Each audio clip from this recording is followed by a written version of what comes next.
Assalamualaikum warahmatullahi wabarakatuh. Kembali lagi di channel Marsha Subiakto. Pada kesempatan kali ini kita akan kembali membahas informasi menarik. Kali ini kembali terkait dengan P3K ya, atau pegawai pemerintah dengan perjanjian kerja, khususnya untuk seleksi tahap 2 ya. Jadi hari ini kembali ada informasi atau berita menarik berkaitan dengan hal tersebut. Berita atau informasinya membahas terkait dengan nasib tenaga honorer yang gagal pada seleksi P3K tahap 2 gitu ya.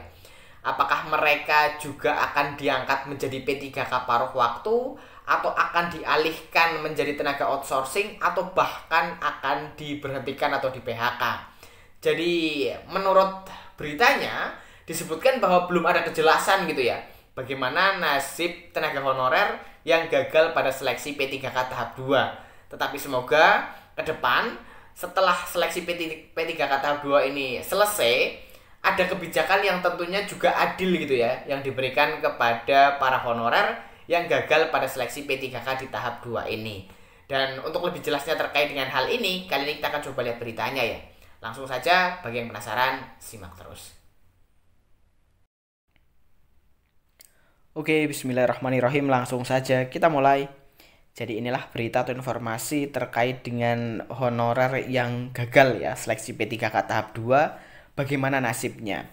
Diberitakan oleh cpn.com, judulnya dipastikan banyak honorer gagal seleksi P3K tahap 2. Bagaimana nasib mereka? Kita coba bacakan ya. Seleksi P3K tahap 2 di pemerintah Kabupaten Banyuwangi, Jawa Timur diikuti ribuan honorer non-database PKN dengan masa kerja minimal 2 tahun.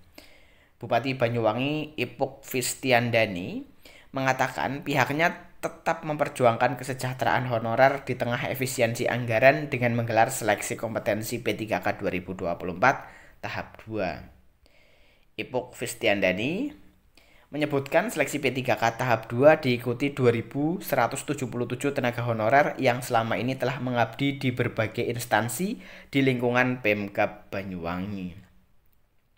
Ini kesempatan, manfaatkan seleksi ini dengan sungguh-sungguh. Meski di tengah keterbatasan anggaran, kami tetap menggelar seleksi P3K. Ujarnya saat meninjau pelaksanaan seleksi kompetensi P3K tahap 2 di kantor Badan Kepegawaian Pendidikan dan Pelatihan BKPP Kabupaten Banyuwangi, Sabtu 26 April 2025. Kepala BKPP Kabupaten Banyuwangi Ilzam Nuzuli menjelaskan, pelaksanaan seleksi kompetensi P3K tahap 2 formasi tahun 2024 berlangsung mulai 26 April hingga 5 Mei 2025. Seleksi P3K berbasis Computer Assisted Test atau CAT.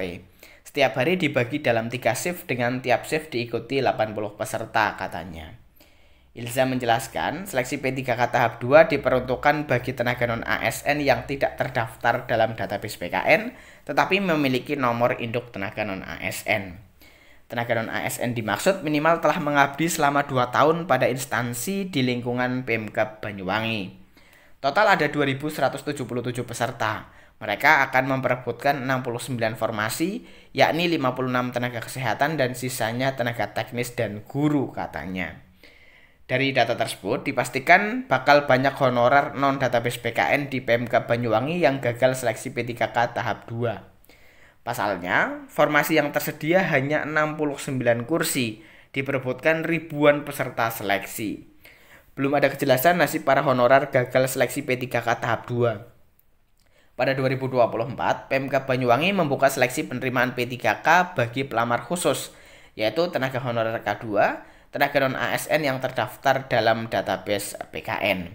Selain itu, seleksi P3K tahap 2 yang diikuti tenaga honorer non-database PKN tetap memiliki nomor induk tenaga non-ASN. Ya, jadi itulah ya berita atau informasi terkait dengan nasib honorer yang gagal seleksi P3K tahap 2 gitu ya. Jadi belum jelas nasibnya akan seperti apa. Apakah mereka juga akan diangkat menjadi P3K paruh waktu sama halnya dengan honorer yang masuk dalam database PKN, atau akan dialihkan ke pihak ketiga atau menjadi tenaga outsourcing, kita belum tahu ya. Tetapi semoga ke depan jika seleksi P3K tahap 2 ini sudah selesai, ada kebijakan yang juga adil ya yang diberikan kepada honorer non database PKN. Jadi mungkin itu informasi yang disampaikan pada kesempatan kali ini. Jika ada tanggapan atau pertanyaan berkaitan dengan hal ini, teman-teman bisa tinggalkan di kolom komentar. Terima kasih, mohon maaf bila ada kesalahan. Wassalamualaikum warahmatullahi wabarakatuh.